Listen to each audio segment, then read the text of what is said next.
Navi's turn to ban.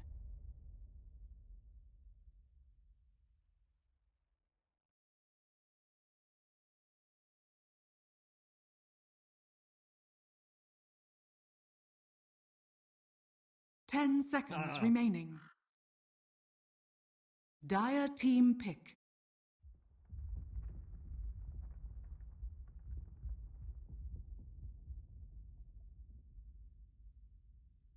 Navi's turn to pick.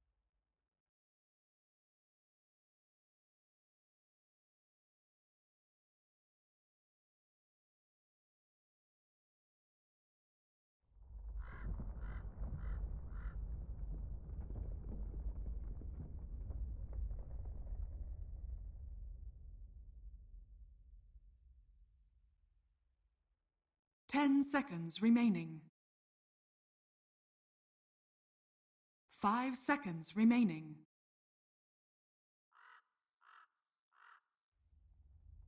Reserve time.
Ten seconds remaining. 5 seconds remaining.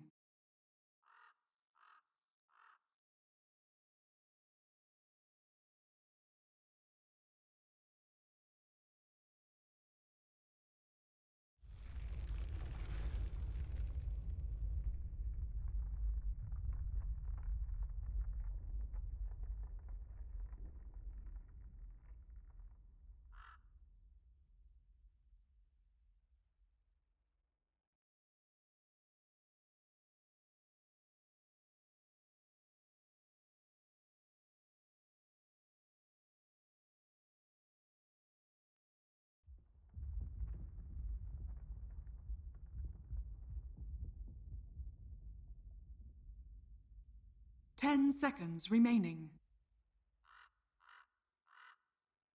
5 seconds remaining.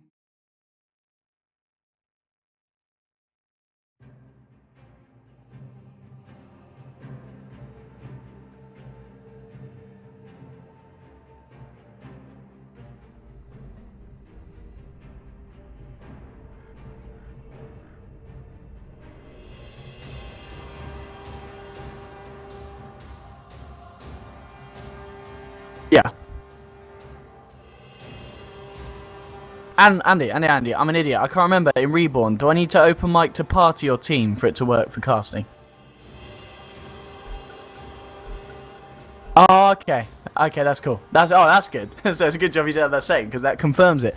Right, so that's brilliant. In game, people did not level 1 Sunstrike somewhere. Why not 6.86? Oh, we just Sunstrike the base. I mean, I guess that's not too shabby, that is it?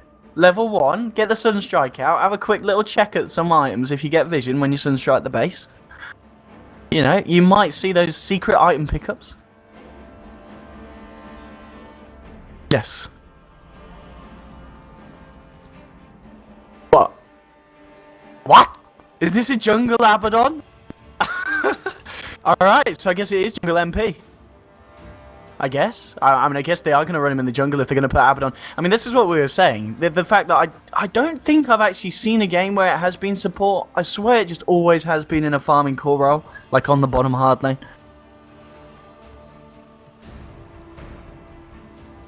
Yes. 30 seconds to battle.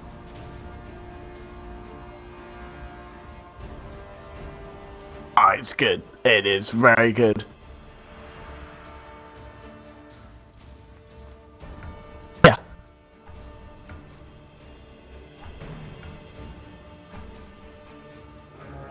I mean, that's the thing as well. And like Dendi, obviously, his damage is all AoE. You've got a Mana Void as well. Yeah, if you get that Agbadon ult out before they start coming through in the fights, it's going to be hard for Na'Vi to fight into. But anyway, ladies and gentlemen, here we go. So game one here of the 2-game series between Na'Vi and Team Spirit. On the side of Na'Vi, we're going to be having Akmo on that off-lane Spirit Breaker. Saneko will be on his support Sanking. Dendi in the mid lane on his signature Puck. And down on the bottom, got Artstar playing on the support Bane. It's going to be Ditcherar farming away on arguably one of his most well-known heroes, the Anti-Mage. And I'm OD Pixel. I'm here with Draskell. Draskell, do you want to give us a quick little rundown of what we're seeing from the side of Team Spirit?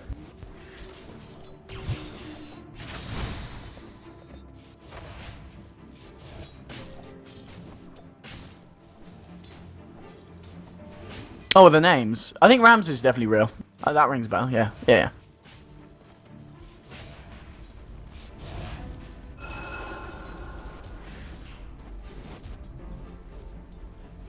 Yeah, offlane MP, and so what's the Abaddon doing? He's been making these little side pulls on the offlane and mid lane. We're actually seeing a jump in, and Dendi, with the help of Saneko, getting first blood there, and Dendi just surviving.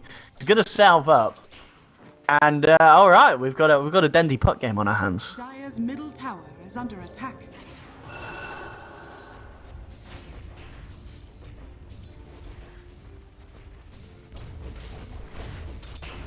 Yeah.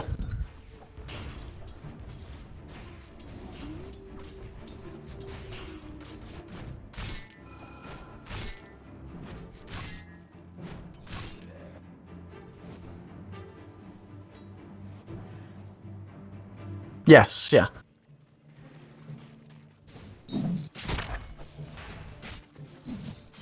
Yeah, I mean, this is just one of those games where you're looking at the heroes and you know there's going to be a point where it kicks off. I think a lot of this is on Dendi's Blink Dagger timing as well. And oh, there we have some branch action.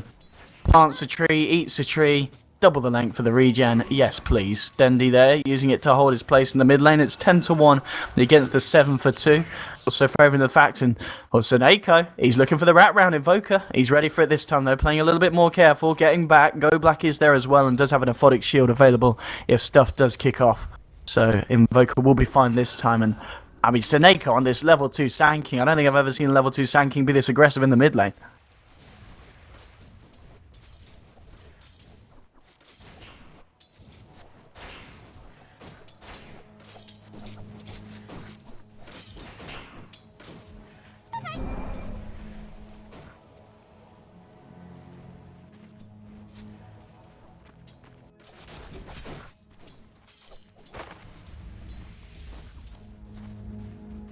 On top lane, looks like we've got a bit of action. Saneko again, my god, this man with his rotations. He's been an issue mid, and now he's been an issue top. He's got the body blocks on Dazzle, so the Shallow Grave, it really doesn't matter. One more right click will finish it. And Saneko, I mean, there's 2 kills on the board, and those 2 kills are entirely down to this man's positioning.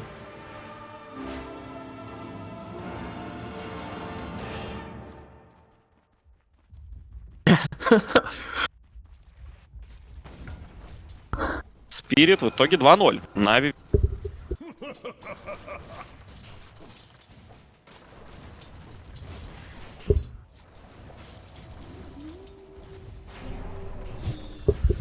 And again, mid Saneko! Look where he is again! This man on his Sanking! My bloody god! We just... I was worried about the camera control, but I don't need to because I can just keep it double-clicked on Saneko at this point. I mean... oh dear. I mean, level... Yeah, I'll take the rune. Yeah, double damage, yeah. Saneko. He's out. Oh, he might be in trouble. He's got Artstar to help him out. I mean, the Aphotic Shield will kill him when it goes off. Oh! No! Saneko! Oh, I love this guy. Oh, no, don't do it, Snako. Oh, he went back in. There was another shield as well, so he was guaranteed dead. Now Dazzle's there to keep Goblack alive a little bit. He's got the shallow grave. So at the same time, they did manage to get the Natus Prophet off as this chase was going on with the Abaddon. So Abaddon will get out. So Dazzle does manage to save him. In fact, is he going to just deny himself here? Tower is under attack. Looks like he is. Just denies himself. He's spent all his money, so free trip back to base. Oh, they're crumbling. Yeah, oh, that is, yeah. And given it the Nature's Prophet as well, he's been on the off lane. Hasn't really got that much CS. He was really just focusing on trying to harass down the anti-mage in the lane, so not really focusing on the farm for himself, but yeah, getting himself involved in the second kill. So 4-2 at the moment, still Na'Vi with the edge, but the farm's looking good for Invoke and the farm's looking good for the Lycans, so arguably a pretty close game at the moment.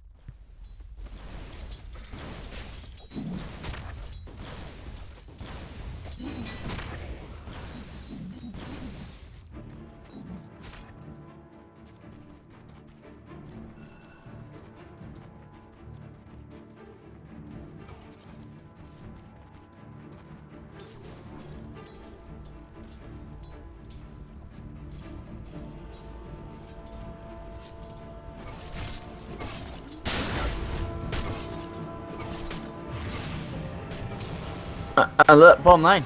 They might just get this. Oh, he's not going to be able to go for it. Yeah. Swift comes the season.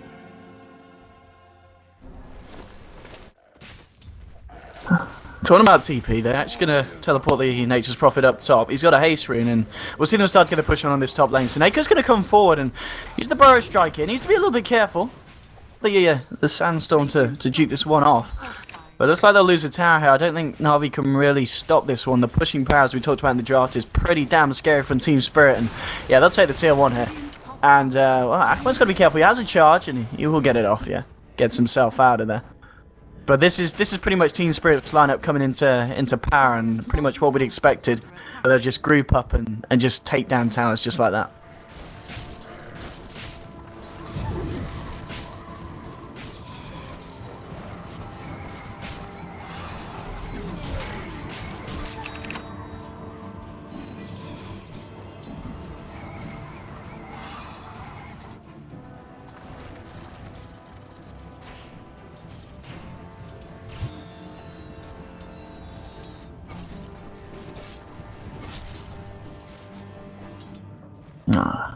Oh, Andy, people are saying you're muted in game. Have you got... Yes. Yeah, mate, it's for team as well, because you can have either part of your team. You want open mic for team for casting. Okay. We're sorted? Maybe, yeah, okay, it's working. Okay, yeah, now I see it actually going on. Okay, cool. I just had the wrong box on. I had it for party, not team, because I'm a fool. There we go. We fixed it, guys. Yeah. That's my bad. Apologies to 5 Minute in the past. But yeah, unfortunate. Unfortunate. But anyway, what's the plan here? Dendy. He's got 1200 gold on towards his Blink Dagger at the moment, so having a pretty strong performance. 37 CS up against the 45 for the Invoker, so Invoker is slightly ahead. It's to be expected though. Like, this is an X-Sword Invoker. You're not gonna outlast hit this. Alacrity is like unbelievably strong. Although with the new puck buffs, the early orbing and the cooldown itself is very nice for him too. So he can spam the wave a little bit more than he used to. I mean, do you think the fact that we're seeing more puck is totally understandable? Like, has he been put in a position where he is now totally viable in the current meta? Or is it just the fact that there are still some players who are very good with it, and it's something that you'd still only expect to see certain people doing in competitive? I mean, there are a lot of heroes like that, but I think that it could be the case, you know. If you're really comfortable with something, I always say this all the time, actually, when people ask me, like, how do I climb MMR? Just play what you're really comfortable with. Because you can push the hero to its utmost, and you don't have to worry about, like, oh, this hero isn't in the meta, you know. I think it's fine, as long as you're comfortable with it. Yeah, and I mean, at the moment, Dandy, as we've said, with his early rotation for Seneko, he did have the start that he needed. Seneko himself, level 4 at the moment, and I think, as you were saying, this is one of the things about when you're playing the Sand King like this. He does need to kind of keep it going unless he wants to start getting these stacks in the jungle made, and at the moment no stacks have been created, so if he wants to sit back and farm, it's going to be a long time for the Blink. Team Spirit are going right for Roche. Like, with Sand King not having Epi yet, like, Seneco's taking farm priority now. Like, he's actually just going 2 lane. The problem is, without Epi, I don't think they actually have the damage to stop this Roshan. Because with Vlad's and Trees to tank, Na'Vi can't actually contest. And they're going to do way too much stuff in the pit. It's going to die. Pretty quick as well, yeah, considering what they've got under their belts, Team Spirit. So, yeah, I think as you said, this is going to be easy Roche. And maybe Na'Vi just have to have kind of accepted that. And when they kind of came into the drafting and saw what Team Spirit had, they knew that they were dire side, they knew that they're going to be able to do this. And they will indeed, they'll get themselves Roche and Invoker picking up the Aegis. And of course, he's got the Midas here at the moment and a fair bit of gold on top. We'll actually switch over to net worth. He should be higher then. Dendi is still level and just ahead, in fact. Lead at the moment is Lycan with his farm, with the pushing, with the tower, with the Roshan. 500 ahead of Ditchara's Anti-Mage. But Anti-Mage at the moment, Perseverance at 1100 gold, should still be a pretty good timing on the Battle Fury, unless Team Spirit are able to take him down. And Team Spirit, they just group up and they're going to power down the bottom lane and look to take a tier 1. And again, nothing really that Na'Vi are going to be able to do to stop this. Ditchara just having a bit of fun in the jungle there with the Invoker. But space is created here for the push to get on, and Team Spirit will take the tower. Yeah, this is the Team Spirit lineup being showcased in its full power here. There's actually nothing that Na'Vi can do about their 5 men right now. They literally need blinks. If they don't have blink on Sand King and Puck, the defense is impossible. So they're even bringing Ditchara to middle lane, saying, okay, you need to help us push because Team Spirit pushed so fast that there's no way we can make a trade worth it like this. We just have the best. Yeah, So look, now, they're going again. I mean, yeah.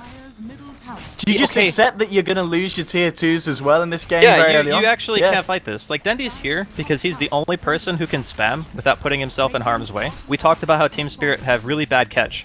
So he's actually the only person who can sit in lane They're gonna go again. and whittle the wave down. Yeah, they don't have to stop, Owen. This is Dazzle, Abba, Nature's Prophet, Lycan, Exort, Invoker. Like, is this where we're at again in Dota? Back to this point where you just power down lanes and win game? Yeah, I actually think that this is just going to be Rex, because they already glyphed. And Artstyle's dead.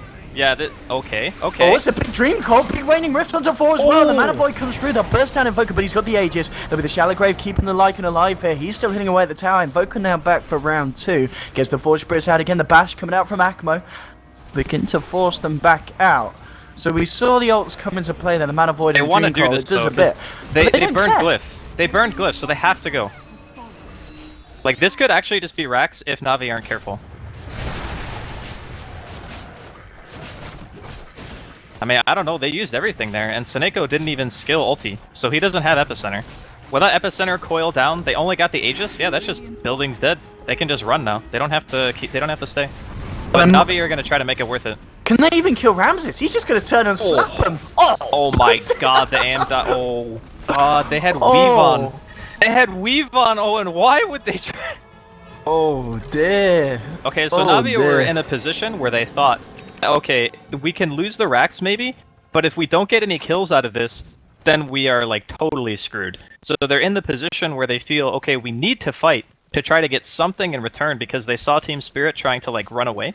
And then they forgot that there was Weave, and they pretty much got owned by a Dazzle heal and a Lycan. Oh man, I mean... That's a pretty Can Na'Vi still win a game like this, where there's just so much momentum in the hands of Team Spirit at this point? I guess it seems like one of those games where they're just kind of counting on Team Spirit to cock up, really. Yeah, it's possible, but it's very unlikely, I feel. Just because the item timings are a little bit low. Like, on the bright side, they have the tier 1 mid. That's actually a fairly big deal. One lane being dead when you have AM close to Battle Fury is not the end of the game. The bigger issue is trying to keep the lanes pushed out sufficiently so that Team Spirit can't ever get to your base again, you know? Like, you want the AM and the Puck to be, like, wave spamming constantly. You want the Sand King to get Blink, not only for the team fight, but also because it's very hard for Team Spirit to catch those heroes. So Sand King's in one lane, Puck's in one lane, AM's in one lane. You have no Blink Initiator, you have no Orchid, you have, like...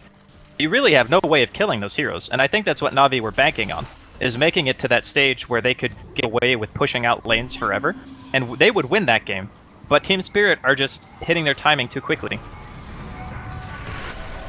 Yeah, this is, in the fact, what level Necro have we got? It's just level 1 Necro on the Lycan, but it's still something. He's nearly hitting level 11 as well. Dendi, level 9, Blink and Tread. Seneco does now have a point in the epicenter at level 8, so they've got something else to add to these fights. But It's just so terrifying, this push. That's the tier 1 down, and again, Team Spirit probably not going to stop here. They're probably going to move on for the tier 2 as well. Turning the whole damn Seneco's zoo 100 down. gold from Blink. This is big. If he gets his Blink Dagger and gets one good epi, could be it could be a turnaround here. Okay. But he needs to be able to, like...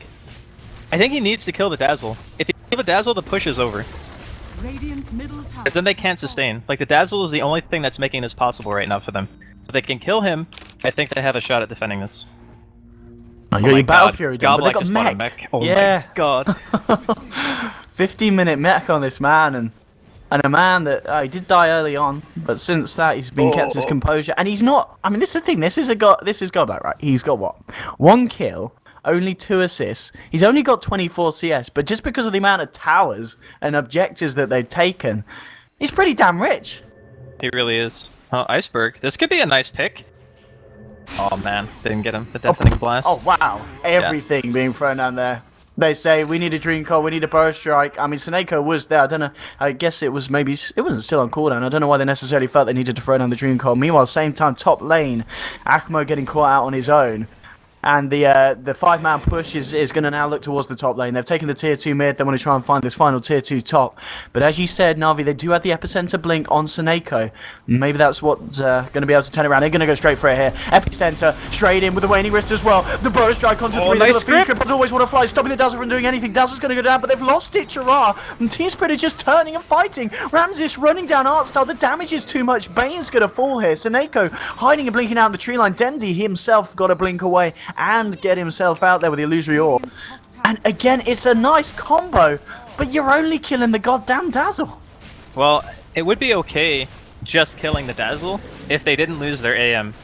Like, I would even say trading 1-for-1 like Bane for Dazzle is amazing for Na'Vi, because again, he's the one who sustains the push.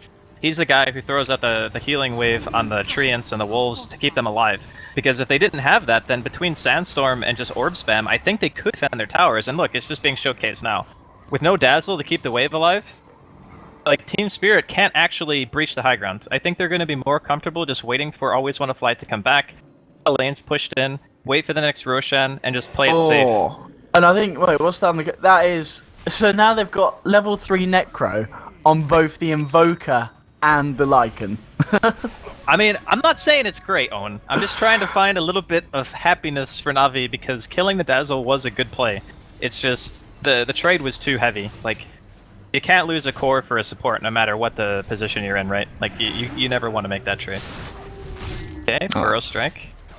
There's no FP and they know it. They only have seconds. coil. Oh, this is a little bit You can't charge the ABBA? What's happening right now? Alright, I think he's dead.